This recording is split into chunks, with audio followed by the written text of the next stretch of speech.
Un saludo a toda la comunicación, a toda la población de la Escuela de Capacitación EICAP, a toda la comunidad. El día de hoy tenemos un tema súper importante que va relacionada al tema de salud. Está con nosotros la doctora Jimena Sonco Guzmán. Ella es nutricionista, es especialista en obesidad y diabetes. Con ella vamos a tocar un tema súper importante que es el tener una buena alimentación. Doctora Jimena, ¿cómo está? Un placer tenerla en la entrevista para la Escuela de Capacitación EICAP. ¿Cómo está, licenciado Jorge? Muchísimas gracias por la invitación y un saludo a todos. Doctora, vivimos en un país en el cual creo yo no tenemos esa cultura de tener una buena alimentación. Por favor, ¿podría explicarnos a toda Bolivia qué es una buena alimentación? ¿Qué es el buen comer? Muy bien, perfecto. Podríamos decir que una alimentación adecuada es la base fundamental para el óptimo funcionamiento del cuerpo, tener buena salud. ¿Y cómo se logra esta alimentación adecuada o qué es la alimentación adecuada en sí? Sí. Básicamente, hablamos de lo más sencillo, es que tenga 5 principios esta alimentación, en Qué los bien, cuales 5 principios. 5 principios, exacto. Estos 5 principios, ¿cuáles son para que mi alimentación sea adecuada? El primero es que sea equilibrada. ¿Qué quiere decir equilibrada? Que tenga todos los nutrientes necesarios para mi organismo, ¿ya? Muy bien. O sea, por ejemplo, hablamos proteínas, carbohidratos y grasas y que esté equilibrado. No que en mi dieta prime más las grasas o que prime más los carbohidratos. A eso nos referimos con equilibrado. Y Que haya... esto puede ser esto de equilibrado por día, por semana, es decir, de repente 6 días voy a tener una alimentación sana y el domingo pura grasas, o todos los días. En realidad, todos los días, Todos los ¿no? días. Todos los días se debería hacer una dieta equilibrada, Muy porque de bien. nada sirve que yo me cuide de lunes a viernes, si sábado y domingo me voy a exceder más del 100% con el consumo de las grasas o de los carbohidratos. Si en un caso, porque somos un país bastante, con una gastronomía bastante hipercalórica y demás, Sí. voy a consumir algo que no va a estar muy equilibrado, yo tengo que anticiparme, no hacer los excesos. Entonces, si yo sé que voy a tener ahí, qué sé yo, quizás un churrasco o alguna comida especial, entonces ese día trataré de que mis comidas, mi desayuno de la mañana, mi almuerzo de la tarde, sea lo más saludable posible. Si voy a comer grasa en la noche, entonces que no haya grasa en mi desayuno, que no haya grasa en mi Perfecto. almuerzo. Y así voy a equilibrar mi alimentación en el día sin restringirme de ir a compartir. Excelente. Segundo principio, doctora. ¿Ya? El segundo principio es el que sea suficiente también. Cuando hablamos de suficiente nos basamos en la cantidad y aquí podríamos individualizarlas primero según, por ejemplo, la edad. Si no es lo mismo que un niño se alimente como un adulto, pero lastimosamente algo que yo noto bastante es en ese niño que está en transición de ser niño a adolescente. Hablemos entre los 10 y 14 años, y eso desde los 8, donde los padres no saben qué porción darle y pasamos de los platitos paneros Sí. al plato normal y los están obligando a comerse todas las 2 presas enteras o que se acabe el cuarto de pollo, es normal. O que es Sin hombrecito, tiene embargo, que comer. exacto, o si son niñas también, ¿no? Ya le varían y duplican esa cantidad de golpe en esa transición de edad. Sin embargo, no es así. Cuando hablamos de adolescente, la cantidad, si bien es un poquito mayor, pero no es la misma a la que un adulto. Entonces, ahí ya interviene bastante en que si el niño tiene él su capacidad gástrica, y si él ya se siente lleno, no hay por qué seguirle obligando. A veces uno como papá agranda el estómago desde la infancia de su pequeño, obligándolo a que terminate esa sopa o terminate ese segundo, que no dejes sobra y demás. Entonces, en estos niños, si ellos ya se sienten llenos, no hay por qué obligar, ¿no? Y lo mismo sucede en el adulto. Muchas veces ya estoy llena. Normalmente es más común en las amas de casa, las madres, porque si ya estoy llena, pero a fin de no botar la comida sobró, me vuelvo a servir, Y eso ¿no? pasa con los hombrecitos en su mayoría. ¿Por qué dice ha sobrado esto? Él es hombrecito, que coma un poquito más. Y ahí creo yo el factor para que el hombrecito esté con su petaquita, con la barriguita. Exacto, ¿no? Toda la población en general a veces tiende a hacer ese mal hábito. Y a veces digo, bueno, no es comida chatarra, es, qué sé yo, una comida, un guiso que se preparó en la casa y demás. Pero también, si yo ya comí, ya me llené, ese plato ya es exceso. No importa si no es algo frito o algo muy rico en grasa, no importa. Igual este exceso de calorías, por más que no sea grasa, se me va a convertir en grasa y me va a engordar. Doctora, ¿cuánto es lo suficiente en el desayuno, en el almuerzo? ¿Hay alguna balancita que nos pueda tal vez orientar? No, eso se individualiza según el caso de la persona. Esto va según el tamaño que ella tenga, la edad, la actividad física también. Entonces, algo así muy generalizado no hay. No hay. Pero cuando hablamos de suficiente, ¿qué nos ayudaría a entender? Lo suficiente sería alimentarnos lento, que Lento, nuestro tiempo de alimentación dure 20 minutos, por lo menos. mastiquemos bien la comida. Y si yo ya me siento llena, no hay por qué seguir comiendo. A veces uno come bastante rápido, traga aire, y tenemos ese hábito de la sopa del segundo, del refresco, la gelatina, el postre aquí. Y realmente después de que pasa todo, ya recién nos sentimos llenos. Eso es por la velocidad. Entonces nos va a ayudar bastante en este tema para saber cuánto ha sido suficiente el hecho de realmente comer despacio y masticar muy bien. Y si mi estómago me dice, ya no, no hay problema. Perfecto. Tercer principio, doctora.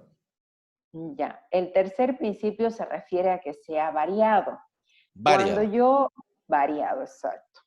Por ejemplo, cuando yo me alimento de té con pan, y ese es mi desayuno y mi cena durante los 7 días de la semana, no Ya. estamos teniendo variedad en esa alimentación. Buen punto. Entonces, al no haber variedad, no hay mayor, podríamos decir, ingesta de nutrientes, porque es el pan, el mismo pan, pan, pan, pan, aunque yo varíe mis tipos de pan, es lo mismo, son carbohidratos, no estoy dándole los demás nutrientes necesarios a mi organismo.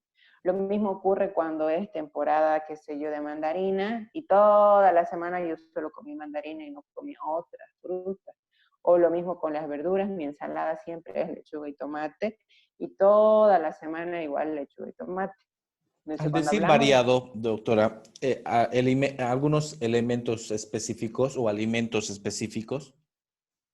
variar, variar. El desayuno no tiene por qué ser siempre el mismo. El té con pan está muy bien, al otro día prepararse avena, al otro día no comer nada de Excelente. pan, comer fruta.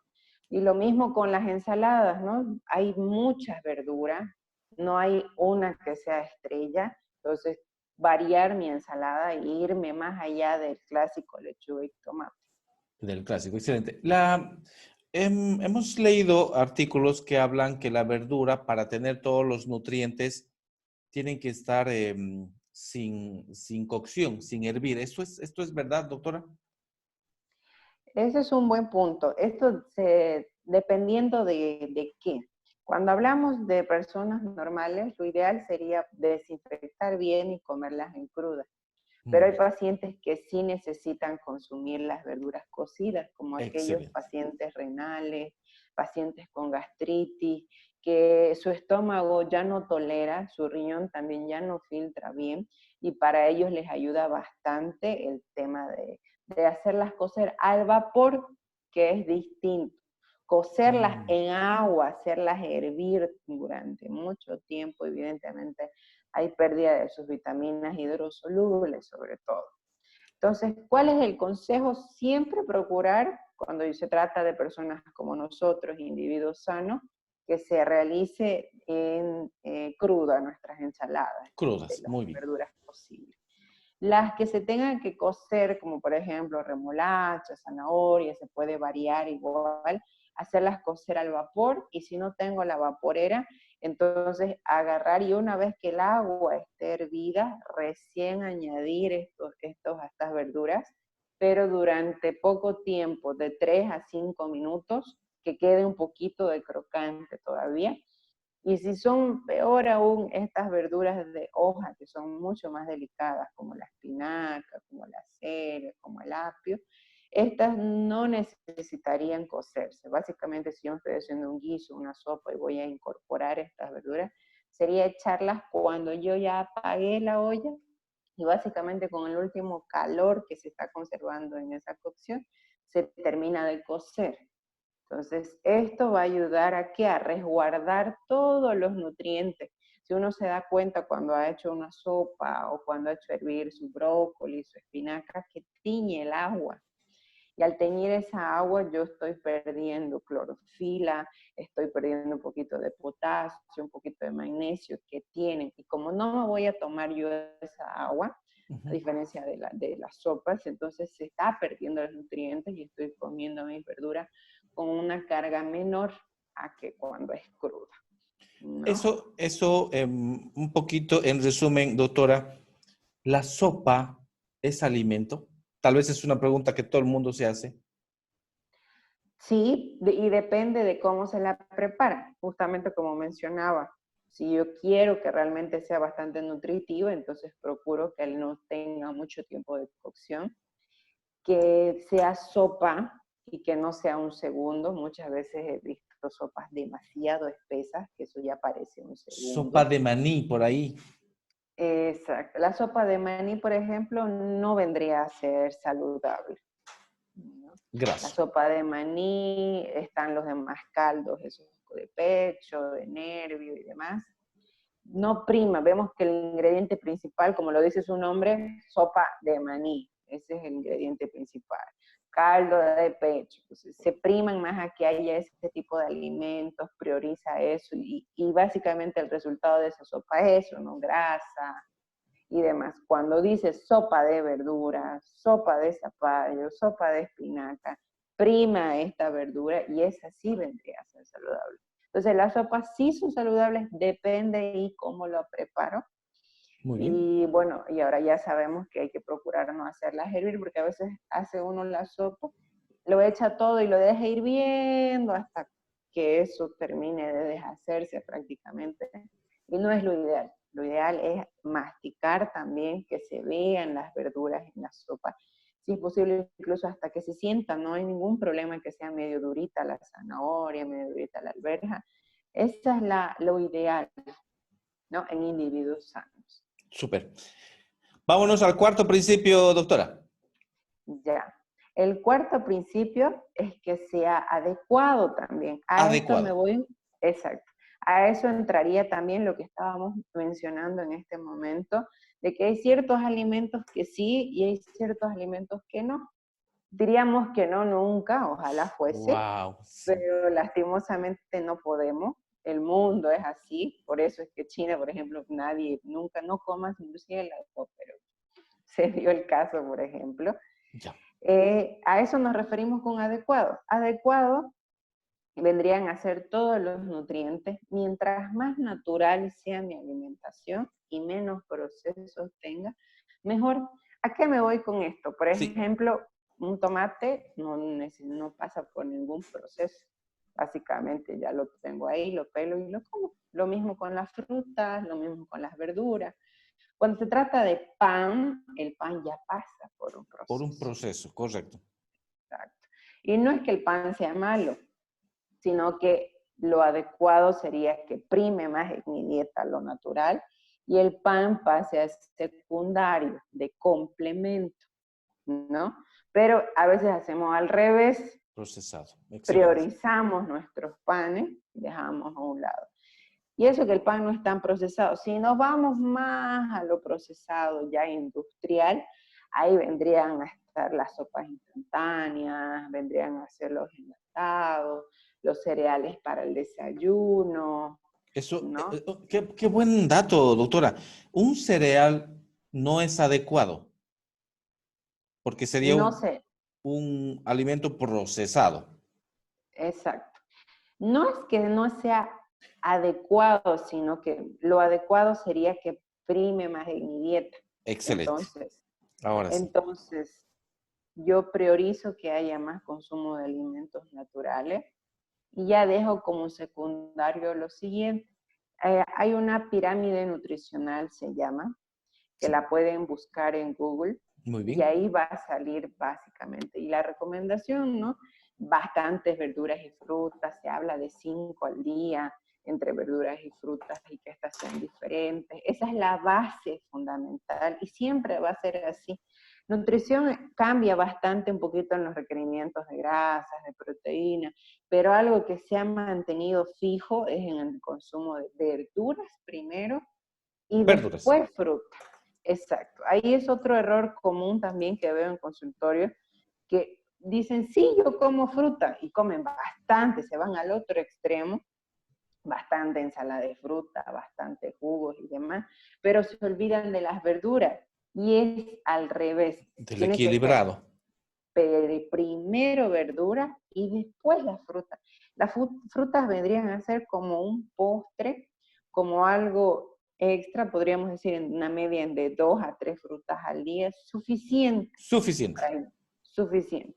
Pero yo cuando me como una ensalada de fruta con 10 frutas distintas, o me como la docena de chachairú, la docena de mandarines en un día, entonces ahí estoy rompiendo todas los principios de la alimentación, la variedad, el equilibrio, los rompo todos, ¿no? Lo adecuado. Exacto. Excelente. Información que vale oro. Doctora, quinto principio. Y el quinto principio es que sea inocuo, se dice. ¿Qué quiere decir inocuo? Que tenga todas las medidas de higiene necesarias. Esto es para evitar ya todas las enfermedades, las infecciones estomacales y demás, ¿no? Que yo las desinfecte, que sepa manipularlas bien, tanto para cuando las estoy guardando las verduras. Dentro de este principio inocuo también entraría, muchas veces nosotros compramos las cosas sin necesitarlas. Por ejemplo, yo no sé qué voy a cocinar hoy día, pero voy a comprar Choclo. quinoa por si acaso, o choclo, Choclo, por si acaso. por si acaso. Pero al final no la terminé ocupando toda la semana y la dejé ahí en la ladera, le entró moho, ya empezó Sí. a contaminar las demás verduras. Y a veces yo llego, ay, así como sea, ya medio que la ves a lechuga, y no estoy desinfectando, no estoy consumiendo también, aquí entraría un poquito la importancia del consumidor y el de realmente no desperdiciar las comidas, no comprar cosas por demás, no comer las cosas por demás o prepararlas, y también el de desinfectarlas y ser higiénico. Aquí dentro de esta inocuidad también entraría el lavado de manos, el desinfectar bien los utensilios al cocinar. Y esto igual se lo pierde porque hemos visto que ahora muchos comemos en la calle, no nos lavamos las manos al comer, no nos desinfectamos, no sabemos si en el restaurante donde estoy yendo si desinfectan o no. Y esto genera carga bacteriana, que si bien a un principio no me hace nada, porque yo voy desarrollando esa carga, pero a la larga es el desencadenante que genera estos nuevos virus y demás porque van mutando, son microorganismos que van mutando, ¿no? Entonces de ahí viene otro principio que siempre se lo supo, básico de alimentación y de nutrición, que sería la inocuidad. Pero como decimos, no me pasa nada, estoy bien, soy joven, soy sano, a veces dejamos este sencillo de lavar bien las verduras y lavarte bien las manos Así y es. ocurre Doctora, esto. una consulta aquí interesante. Una familia de, pongámosle 5 personas que van a prepararse el almuerzo y van a hacer bastante verdura. ¿Qué significaría para esta familia una buena limpieza? Agarrar el tomate, el locoto, la lechuga, la cebolla, poner al agua y ya está, o tiene que haber algún proceso diferente? Hablemos de toda la población boliviana. Para desinfectar correctamente los alimentos, eh, es suficiente con un poquito de vinagre, que es el que yo lo utilizo si vamos a hablar de ensaladas crudas, que le va espectacular. Para 1 litro de agua se utiliza 2 cucharas de vinagre, o puedo usar limón también, unos 4 limones o medio vaso Para un para el litro de litro agua. de agua, para 1 litro de agua. Y ahí Y lo podemos dejo ahí. remojar el alimento. Esta desinfección se la debe hacer con los ingredientes que voy a utilizar. No es necesario que yo llegue y mi tallo de apio que voy a utilizar para toda la semana lo voy a desinfectar. No es necesario porque es algo tedioso, pero sí antes de utilizarlo y más aún con los que voy a consumir crudo. Si ya voy a utilizar zanahoria, tomate para mi ensalada, para mi guiso, que lo voy a llegar a cocer, no hay necesidad de echarle, básicamente con lavarlo bien con agua es suficiente, ¿no? Pero con las que se van a consumir crudas sí hay que tener este tipo de cuidados. También hay DG6 en las farmacias que desinfectan si en un caso no quiero utilizar estas medidas caseras. Y principalmente eso, con los alimentos que se vayan a consumir crudos. Muchas veces comemos en el mercado, ahí al paso, las hamburguesas o anticuchos y demás, y vemos que realmente no hay este principio ni siquiera de lavarlo y enjuagarlo por agua. Podemos ver que está ahí la lechuga entera y sacan la hoja y lo emplatan. Están Imagínense la... cobrando, ahí están poniendo el Exacto, alimento y siguen. exacto. ¿No? Algo que aquí quisiera consultarle, doctora. Esta temporadita ha habido muchos anuncios en las redes sociales, se han publicado que se debería utilizar una tapita de lavandina y mezclar con agua para lavar algunos alimentos. ¿Esto está bien, doctora? También es una recomendación que yo no doy mucho porque no, si no saben manejar muy bien la dosificación de lavandina, genera una intoxicación también. Buen Entonces punto. prefiero vinagre y prefiero limón. Si es lavandina, es exactamente como usted lo dijo, la tapita, que son 5 ml, también para el litro de agua. ¿No? Pero Excelente. a veces ni siquiera uso la tapita, es directamente el chorro y se me va la mano y eso después hay que enjuagarlo bastante bien. Y si estoy apresurada, mejor no uso la lavandina porque tengo que enjuagarlo unas 2, 3 veces hasta que salga ese residuo para evitar este tipo de infecciones. Doctora, qué interesantes principios. Tiene que ser el alimento equilibrado, suficiente, variado, adecuado e inocuo. Pero algo interesante, todos queremos cumplir esto. Aquí vienen unos factores externos, tal vez, llamémosle así, doctora, como por la temporada que tal vez estamos atravesando, mucha gente está padeciendo de insomnio, ansiedad, depresión, que de cierta forma hacen que quieran ingerir más alimentos. ¿Qué podemos decirle a esa población que está con estos temas? Y para variar, yo creo que en estos casos de una buena alimentación no ayuda a las redes sociales porque todo el mundo está subiendo la foto de su pan, de su salteña, de su cena, de su comida y no cumple uno de los principios que es equilibrado. ¿Qué podríamos recomendar, doctora? Realmente, como mencionas, la obesidad, el tratamiento para la obesidad, podríamos decir que es hacer dieta y ejercicio. Es el tratamiento más sencillo que hay de todas las patologías que yo veo para renales, por ejemplo, es un poquito más restrictivo y demás. El tratamiento para la obesidad es tan sencillo que lo complica la sociedad y el individuo. Y eso lo hace tan desafiante y eso lo hace a que no sea exitoso el tratamiento que por años ha funcionado y que incluso uno mismo no crea. Viene a consulta, quiero adelgazar muy bien, tiene que hacer dieta y ejercicio. Pero ¿cómo? Y es así que vemos que por eso es que no ha funcionado ningún tratamiento, porque realmente somos seres que nos relacionamos con todo. La sociedad de Bolivia no está tan contaminada como otros países, realmente México y Estados Unidos es peor, Sí, porcentaje de pero obesidad está elevado. creciendo. pero está creciendo, tanto por la gastronomía también. Entonces, ¿qué es lo que tenemos que hacer? Primero, entender que esto es así, que existe la comida chatarra, eh, que lo voy a ver en todos lados. Tendría que ser ciego para decir no lo voy a ver. Entonces, lo primero es eso, aceptar que existe y aprender a controlar esa ansiedad por comer, ¿no? ¿Cómo se logra esto? Cuando yo primo y realmente le doy la importancia a estos principios y realmente yo tengo el conocimiento que lo que yo estoy haciendo me hace bien porque me mantiene sano, me mantiene activo, me mantiene con energía. No puedo yo cambiar esto que realmente es bueno para mi cuerpo y para mí por comida chatarra, por un gusto de 5, 15 minutos que me duró comer esa hamburguesa o comer ese pollo, ¿no? Si es muy de vez en cuando mi antojo, como mencionamos, y ya vimos cómo hacer el balance, el equilibrio, está perfecto. Pero si yo me voy y me dejo exceder con todo este bombardeo de comida chatarra, no es bueno, ¿no? Una consultita, doctora. Imagínense que nos están escuchando muchas personas que de repente están con un porcentaje de obesidad y empiecen a cumplir estos 5 principios.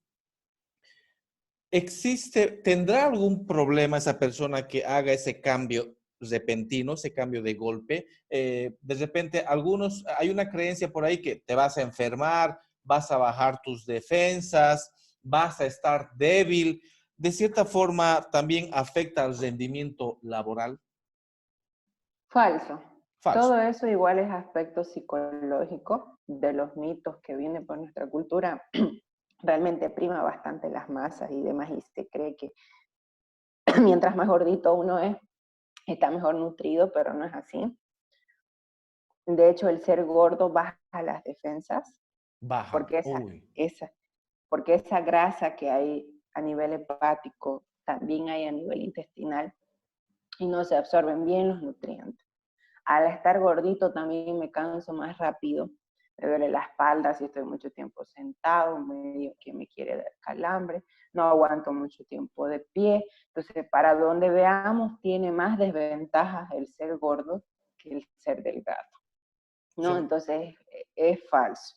Y si probablemente, por ejemplo, la persona que deja de consumir azúcares y demás, hay un poquito de ansiedad, es verdad, y esta ansiedad se manifiesta en síntomas idiopáticos, que yo me las ideo, como el cansancio, la debilidad, que esto si yo persisto en mi línea de seguir comiendo saludable, se me va. Son manifestaciones un poquito psicológicas, podríamos decirlo, que, es que yo sé que necesito eso, eso y eso era lo que me daba energía. Pero luego vamos a ver de que no, porque el cuerpo se acostumbra y vamos a estar realmente incluso mucho mejor que, qué sé yo, ese café cargado con pan que yo acostumbraba a tomarme en la tarde, ¿no? Y se puede vencer todo eso y realmente es mucho mejor el empezar a practicar estos principios, ¿no? Otro principio, bueno, no es principio, pero sería igual bastante importante la hidratación. agua. Somos 70% agua, tanto los músculos, nuestra piel, nuestros órganos y el cerebro también incluso. Entonces, si yo estoy haciendo este cambio y direccionando mi alimentación a algo saludable, agua es mi mejor amigo. Por lo 2 a menos 3 litros. 2 a 3 litros por día. Exacto. No importa que es un poquito más difícil cuando bajan las temperaturas y es invierno. Muchas personas se olvidan de tomar agua, pero es que cuando más deberíamos también para controlar esa ansiedad por querernos ir a comer ese pan o ese carbohidrato. Buen punto que toca porque cuando llega el invierno también la gente empieza a buscar grasa. Creo que esto ya es más un tanto fuerza de voluntad, doctora. Exacto, ¿no? Y ahí viene el aspecto psicológico. Y lo que yo tengo que entender a todo paciente que cuando viene y quiere, ha sido diagnosticado con algo, hay que entender de que lo que yo hacía antes me llevó a lo que estaba. a ese sobrepeso, a esa resistencia a la insulina, a ese colesterol elevado. Y tengo que entender que yo tengo que dejar eso. No es que, ya lo voy a hacer bien por un mes y otra vez regreso a lo mismo, porque otra vez voy a volver a generar, ¿no? El cambio se tiene que ser perdurable para el resto de la vida, porque el alimento es algo que hacemos todos los días y todos los días es lo que le da a mi cuerpo la energía y los demás residuos, ¿no? Proteína, carbohidratos, vitaminas, si como sano, y si como mal, pues me da grasas, me da urea, me da creatinina, que eso es lo que a la larga va dañando mis órganos, ¿no? Entonces es muy importante esto, lo más básico.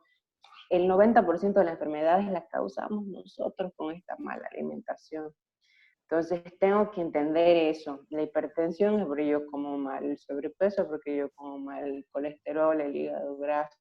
Es algo que yo estoy haciendo mal y si quiero curarme de eso, tengo que cambiarlo. Tengo que dejarlo ir y empezar a focalizar en mi mente y mis pensamientos a que se puede lograr y empezar a enamorarme de este estilo de alimentación saludable. Y principalmente es por lo que lo necesito. Excelente, para tener un futuro saludable. Doctora Jimena, mucha gente va a querer tal vez comunicarse con usted. ¿Dónde la pueden visitar? ¿Dónde podrían hacer sus consultas, doctora? Claro que sí, yo estoy como Jimena Sonco, nutricionista en Facebook, si quieren buscarme, ahí comparto igual más estudios, o los últimos estudios en base a nutrición. Trabajo también en la clínica INCOR. Por este momento, por cuarentena, estoy haciendo consultas online también. Excelente. Y en un caso de ser emergencia y demás, también estoy atendiendo los martes y jueves en las mañanas, ahí mismo en la clínica INCOR. Ya saben, doctora nos ha dado información que vale en serio compartir. Muchas gracias, quedamos muy agradecidos, pero esperamos que no sea la última entrevista, porque veo aquí que hay muchos temas por tratar. Claro que sí, claro que sí, con Muchas gusto. gracias, doctora. Hasta una próxima. Y a toda la comunidad de la Escuela de Capacitación, esta fue la entrevista del día de hoy. Hasta una siguiente. Muchas gracias, saludos a todos.